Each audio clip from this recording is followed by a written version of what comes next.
Yesu yubahwe, igitondo cyiza, Yesu yamamare, igitondo cy'umugisha, igitondo cy'ihumure, Yesu ahimbazwe. turacyasenga kandi tuzanabireka. Nyankunda kubaza abantu ngo niba Yesu yarasenze uri igiki ngo ntusenge? Wabimbwira neza ukansobanurira icyo uhagazeho, icyo wishingikirije ngo ntusenge? Karagaciyemo. Rero igitondo cyiza, umwami ashyirwe hejuru, ngumye gufashwa no gusenga. Haleluya, haleluya, turagukunda Mana. Haleluya, turagushimira nyiribihe. Haleluya, ni wubahwe wowe uduhaye igitondo cyiza. Haleluya, ni wamamare, we mwami w'abami. Haleluya. Niki cyambuza kukuramya mu gitondo? Niki cyambuza kubyuka ngo nkuramburire amaboko? Haleluya, haleluya. Niki cyambuza kuvuga ineza yawe, ubuhanga bwawe n'ubushobozi bwawe? Nkavuga ineza yawe niboneye, apana ibyo numvanye abandi. Ariko ibyo nge nabonye ni ukuri umugabo w'intwari, uri umunyamaboko Mana, ushobora byose, uri El Shaddai. Ibyo warabimpamirije, uranabinyereka Mana, ndagushima.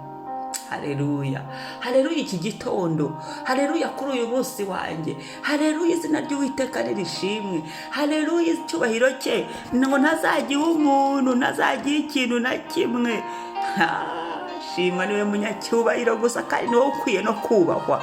Haleluya, haleluya ku mazina yacu, haleluya mu bugingo bwacu, haleluya mu mibereho yacu. Haleluya, haleluya, haleluya, haleluya. Izuba rirashe, haleluya, izuba rirenze, haleluya, imvura iguye itaguye. Haleluya, haleluya, haleluya kuri buri saha yose y'uyu munsi, kuri buri munota w'uyu munsi.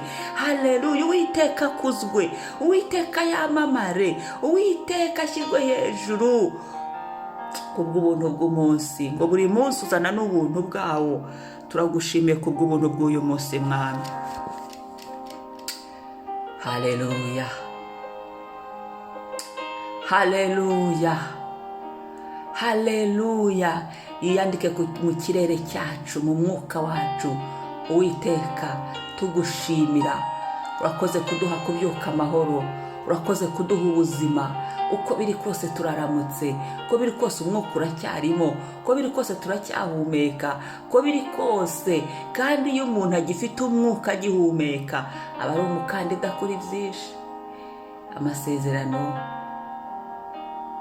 uwo mwanya byahinduka, kubera ko wowe uri Imana nziza, uri Imana yera, uri Imana idahemuka, uri Imana idahemuka, uri mudahemuka. Mudahemuka we, wite ushimwe, ushimwe niwe mudahemuka, ushimwe niwe kibirengeye, ushimwe niwe munyembabazi, ushimwe ntiwibagirwa abawe. Ndagushima iki gitondo kutatwibagiwe, ahubwo udushyiriyeho umunsi wo guhanura, kandi udushyiriyeho umunsi wo guhanurira ibyacu, udushyiriyeho umunsi wo gusenga tubohoza, guhanura ariko dusenga tubohoza. Ushimwe, tubohoza ibyacu, tubohoza iby'imiryango yacu. Ushimwe, ushimwe ko uduhaye umunsi wo gukura ibyacu mu mpapuro. Hari ibyo wavuze byari bikiri mu mpapuro, ari igihe cyo kubishyirisha mu bikorwa, ari igihe cyo kubigenderamo, ari igihe cyo gutegeka ngo bibe, ari igihe kandi Mwana bibijyana no kwizera. Muri uku kwezi ko kwizera, muri uku kwezi ko kongera kugarukana yo kwizera muri twe, ibyiringiro byacu bikarushaho kugwira Mana, bikarushaho kwiyongera Mana. Shima Papa. Twakwizera nde wundi uretse wowe? Ninde wundi wo kwizerwa uretse wowe? Ntawe Mana, ntawe. Njyewe ibyo abantu narabibonye, ni beza ariko narabibonye. Iby'ibihe narabibonye, iby'abakomeye narabibonye. Kubera ko turi ku isi, byo birahinduka, bo barahinduka, ariko wowe nyir'ijuru n'isi, mutware w'abatware, mwami nyir'ingabo, tuhinduka. uhinduka mana, uhinduka. Haleluya, urera. Haleluya, haleluya, haleluya, haleluya, haleluya, haleluya, haleluya. Kubw'ingo turagushimira, kubw'ingo mwami, turagushimira kubwo guhanurira ingo n'ibyo uri gukora ku ngo. Turagushimira mwami ku bwacu, ubw'ubuhanuzi bwacu, ubw'ibyo ukoze kuri twe, ubw'ibyo uri gusohoza ugasohoza muri twe mwami. Shimwa, shimwa, shimwa muri iki cyumweru cyo guhanurira ubuzima bwacu, cyo guhanurira imiryango. Shimwa. Haleluya mu miryango, haleluya mu miryango, mu miryango. Haleluya mu abo tuvukana. Haleluya, haleluya, haleluya ibohora. Haleluya ishyiraho. Haleluya imenagura ibihome, imenagura ibihome. Haleluya, haleluya, haleluya, haleluya, haleluya, haleluya, haleluya. Shima mucunguzi. Hari igihe mbura uko mbivuga nkabihinira muri haleluya gusa. Amen, amena. Umwami ashimwe, umwami yamamare. Haleluya yiyandike ku mazina yacu, iteka yumve ko tumushimye, yiyandike no mu buzima bwacu ahantu hose. Kristo yamamare. Reka dusome Abami ba kabiri 8:1-6. Reka dusome. Kandi Elisa yari yarabwiye wa mugore yazuriraga umwana ati, hagurukana nabo mu nzu yawe, ugende usuhukiraho uzashobora hose, kuko Uwiteka ategetse ko inzara itera ikazamara imyaka 7 mu gihugu. Nuko umugore arahaguruka abigenza atyo akurikije ijambo ry'uwo muntu w'Imana, ajyana nabo mu nzu ye, asuhukira mu gihugu cy'Abafilisitiya, amarayo imyaka 7. Iyo myaka 7 ishize, uwo mugore arasuhukuruka ava mu gihugu cy'Abafilisitiya, araza atakambira umwami kubw'urugo rwe n'igikingi cye. Muri uwo mwanya umwami yavuganaga na Gehazi, umugaragu w'umuntu w'Imana, amubwira ati, na Gehazi umugaragu w'umuntu w'Imana amubwira ati, ndakwinginze untekerereze ibikomeye Elisa yakoraga byose. Nuko agitekerereza umwami uko yazuye uwapfuye.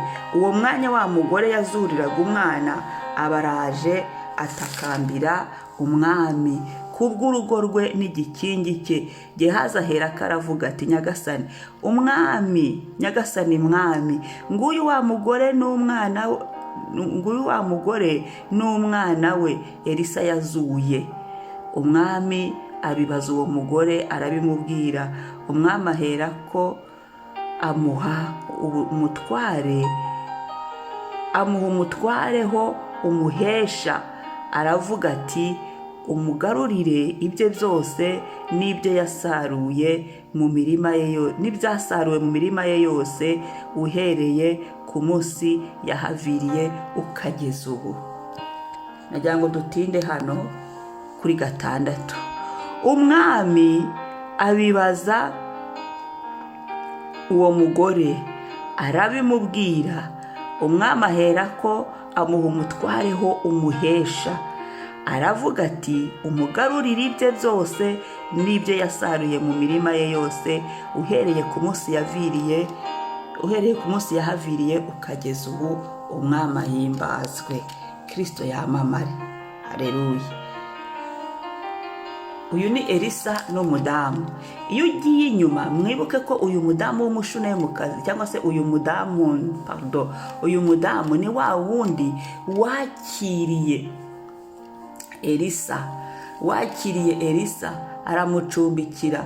igihe Elisa yavaga gutabara wa mudamu w'umukozi w'Imana bari bendaga gutwarira abana mu gihugu cy'Ishunemu, usome neza Abami ba kabiri igice cya 4 cyose n'ibi bintu byabereye, ariko cyane cyane uhere ku murongo wa 8 urasanga iyi nkuru. Abami ba kabiri 4 uhereye ku 8. Uyu mudamu yari yarafashije abakozi b'Imana. Elisa yari yafashije Elisa, hanyuma n'umugaragu we Gehazi barazaga bakahacanga abo bakira n'akazu hejuru. Mbese yari yarakoreye Imana, yari yarafashije abantu b'Imana. Hanyuma kubera ko uyu mudamu yari yaragiriwe umugisha wo kubona ko uyu Elisa ari umuhanuzi w'Imana, aravuga ati uyu muhanuzi w'Imana ntiyancika, amutuzi we akajya akakarabira mbere yuko ajya mu murimo w'Imana. Erega kandi ntabwo uyu mudamu yari acumbikiye Elisa, yari acumbikiye Imana iri muri Elisa. Haleluya, yari acumbikiye Imana iri muri Elisa. Uwiteka yubahwe, kuko yabwiye umugabo we ngo mbonye neza ngo ko uyu muntu ari umuntu w'Imana. Niyo Mana rero yakoreraga muri Elisa, niyo uyu mudamu burya yacumbikiye. Reka ibyo tubireke. Hanyuma rero uyu mudamu kubwo kwihuza n'umuntu w'Imana, kubwo kwihuza n'umuhanuzi, ibye byarakemutse. Igihe ibyago biteye warakoreye Imana, Uwiteka agira ukuntu acakanza agahisha be. Igihe wafashije abantu b'Imana, Uwiteka agira uko abigenza. Ndashima Imana. Rero habaho ibyago, hajya gutera ibyago akaga k'inzara. Umuhanuzi we yari yayibonye ko Uwiteka agiye kurekura inzara mu gihugu imyaka 7. Hanyuma reba mu bantu bose bo mu gihugu, uyu mushune wari warakoreye Imana, uyu mushune mu kazi, uyu mudamu niwe Elisa yagiye arabwira ati hagurukana n'abawe ugende, inzara ntizabicire hano. Haleluya. Kuko uyu mudamu yari yarigeze kugaburira umuntu w'Imana, kuko uyu mudamu yari yarigeze gucumbikira abantu b'Imana, umudamu nawe arigendera. Haleluya. Turashima Imana ko iduhagurukije nk'abahanuzi mu gihe nk'iki.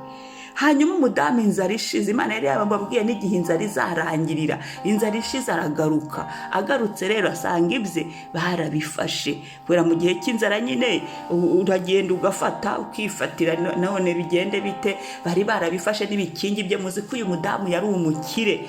Hanyuma uyu mudamu kandi nta mwana w'umuhungu yagiraga icyo gihe ba Elisa bacumbikiwe. Umukozi w'Imana arareba ati ibintu dukoreye, ukaduha aho turyama, natwe tugusengera iki, tugufasha iki, amusaba iby'icyubahiro, reka kubana n'abakomeye. Ati reka. Aranga. Nuko ngo Gehazi aramubwira ngo nta mwana w'umuhungu agira. Icyo gihe rero Elisa arasenga, uyu mudamu abyara umwana w'umuhungu. Uyu mwana niwe Elisa yaje gupfa. Elisa aramuzura, aramusengera, aramuzura. Nuko Imana ishimwe. Ariko ikintu nakundi uyu mudamu niwe ndi kwibandaho. Uyu mudamu yari yaramenye ngo umuhanuzi icyo ari cyo. Umuhanuzi ni iki? Muri iki gihe turi guhanurira imiryango yacu, turi guhanurira ingo zacu, turi kwihanurira natwe ubwacu. Mwisobanukirwe. Umuhanuzi ashyiraho kandi agakuraho. Umuhanuzi yumva iby'Imana. Umuhanuzi amenya imigambi iriho, amenya mu isi y'umwuka, amenya sezo y'ibigezweho mu Mana, akamenya amakuru, akamenya icyo Uwiteka agiye gukora ni iki. Rero muri iki cyumweru twagiriwe ubuntu cyo guhanurira imiryango yacu, menya ngo niyo sezo igezweho. Haguruka uhanurire umuryango wawe. Haguruka. Ibyo ubona byose bitari kukunezeza, haguruka wihanurire nawe. Ugira ibyo ukuyeho, ugira ibyo ushyiraho mu izina rya Yesu Kristo. Hanyuma uyu mudamu yaragiye aragenda, kuko Imana ntiyashakaga ko ahura n'akaga, kandi yaragize neza. Uwo ni wo mugisha wo kwihuza n'Imana, wo kwihuza n'abantu b'Imana. Ni umugisha, birimo inyungu nyinshi. Hari akaga katazatugeraho. Niyo mpamvu natwe tutanapfuye, kuko twagiye twihuza n'abantu b'Imana, tugakorera neza, tugafasha abantu b'Imana. Nibyo naho Uwiteka yagiye atabarira, naho Uwiteka yagiye yibuka. Hari Uwiteka wibuka, si nk'abantu ngo bakorere bakwambure, si nk'abantu ngo bagirire neza bakwambure, ahubwo ni Uwiteka Imana. Hanyuma rero umushune mu kazi ibye barabijyana. Nawe yumva kumvira Imana, aragenda. Igihe cy'inzara Imana yavuze kirangiye, aragaruka asanga ibintu bye barabijyanye. Ariko ajya ku mwami w'icyo gihugu, ajya ku mwami wari uriho. Hanyuma asanga bari kumubwira imirimo y'Imana. Umwami yari agiye kubaza Gehazi ibyo Elisa yakoraga, imirimo n'ibitangaza. Kubw'amahirwe bihuza n'uwo mudamu aje gusaba ibye batwaye, ibyo abantu bagiyemo. Nakunze rero ku murongo wa 6. Haleluya.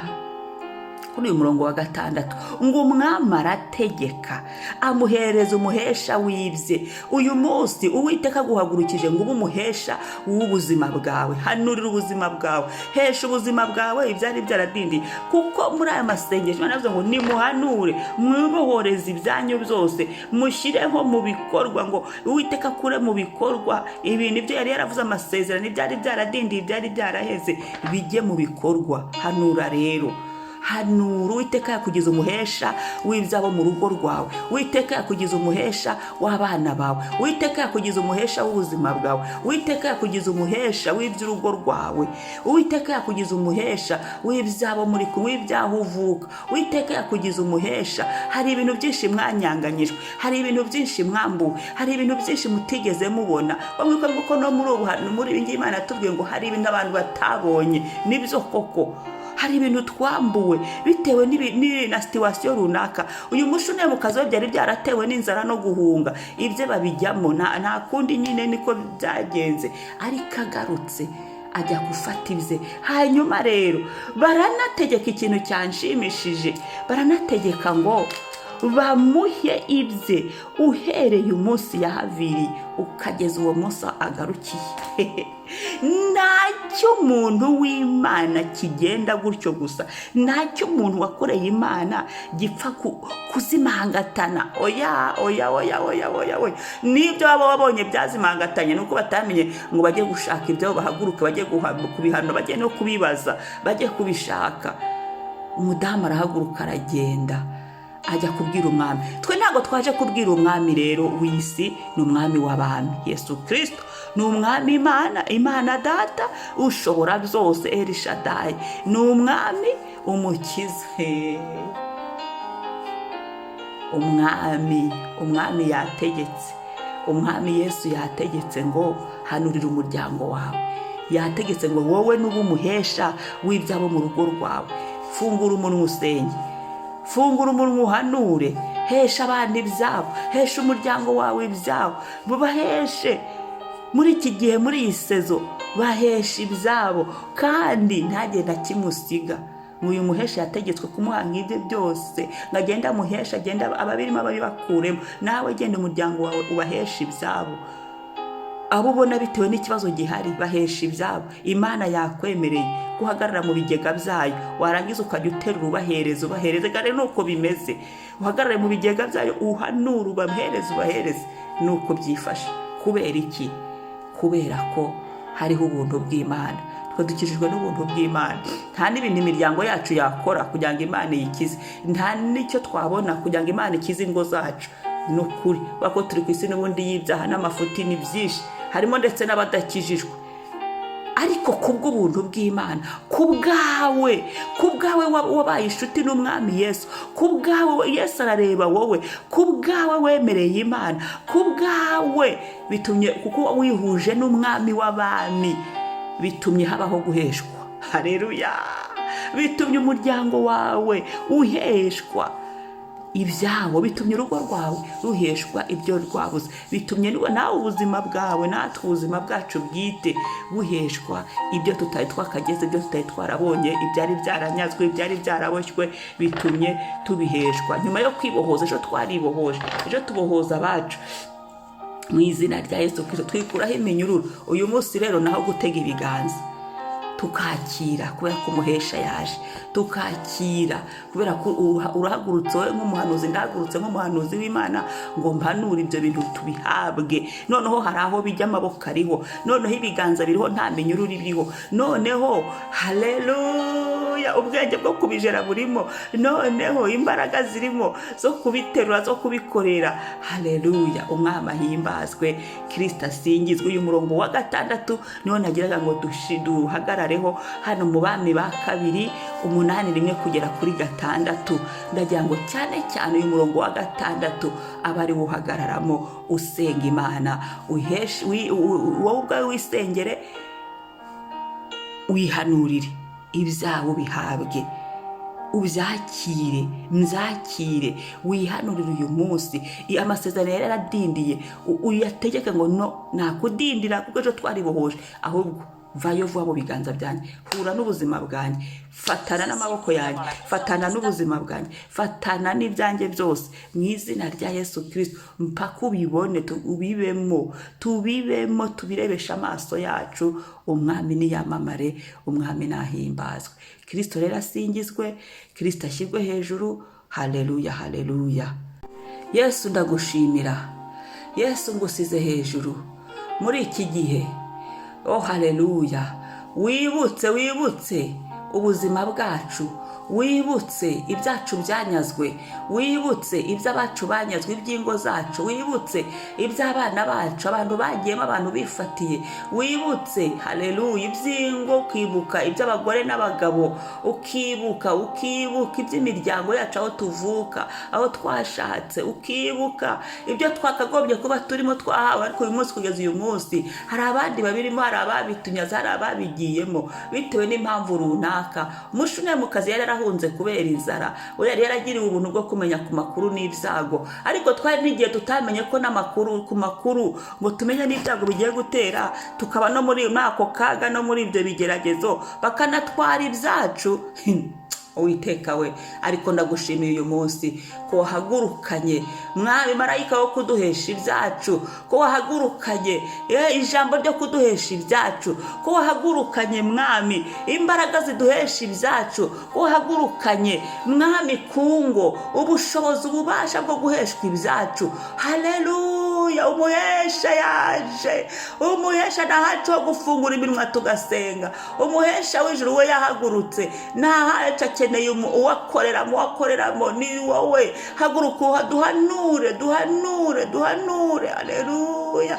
Ikintu cyose cyari cyaragezwe mu miryango turahanuye ngo tukigarurirwe, tugiheshwe. Uyu mudamu byari ibikingi, twebwe hari igihe twanyazwe urubyaro, hari igihe twanyazwe imyigire, hari igihe twanyazwe ubwenge, hari igihe twanyazwe mwami imibiri, ugasanga yaranyazwe. Satani n'abadayimoni barahagurutse baza kunyaga ibyacu, abagombe barahagurutse baza kunyaga ibyacu, ibihe biza kunyaga ibyacu, binyaga umunezero w'ingo, binyaga iminezero y'imiryango, binyaga abana, binyaga abagore, binyaga ubwonko mwami. Ariko iki ni igihe duhanuye ngo ibyo byose nibisubireho, bijye mu biganza bya bene, nibisubireho bijye mu biganza byacu, nibisubireho bijye mu biganza by'ingo, nibisubireho bijye mu biganza haleluya byabo twubakanye, byabo twabyaye mu izina rya Yesu. Ikintu cyose twari twaranyanganyijwe, ikintu cyose twari twarahugujwe, ikintu cyose twari twarambuwe, ikintu cyose cyari cyaraduciye mu myanya y'intoki kandi ari icyacu warakitugeneye,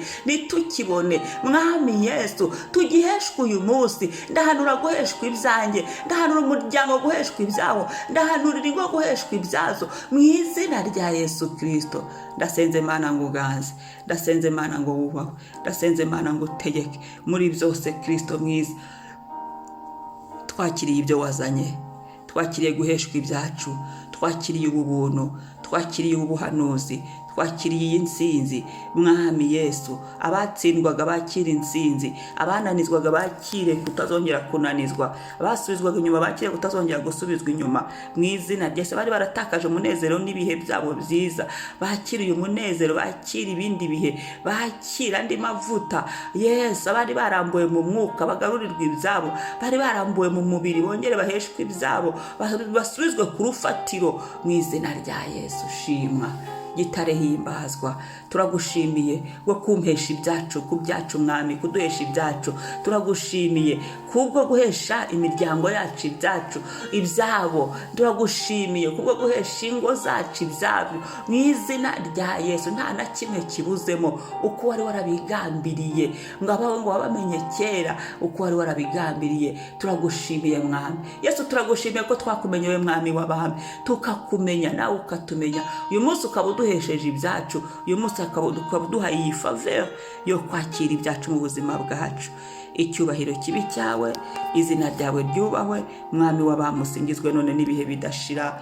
Amen, amen. Akomera Yesu amashyi. Haleluya.